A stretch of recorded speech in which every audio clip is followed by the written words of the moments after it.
ফালতু নেশা। আর 10,000 টাকা জিততা, ঠিক আছে, 2 বাড়িতে 10,000 জিতছি, জিতে 1 বাড়িতে সব নিয়ে গেছে, বেশি করে লাগাইছি। আমি একটাও লাগাই না। ও এমনি নর্মালই টাইম পাস করার জন্য।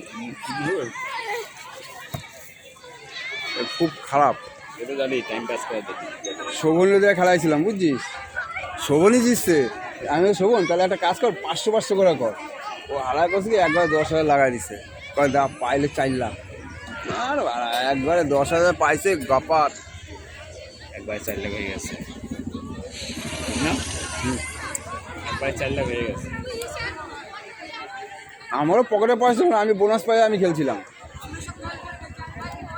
রাত্রে বৃষ্টি হবে, আকাশটা দেখছিস?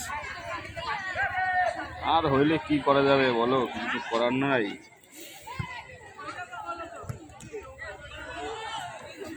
করার কিছু আছে?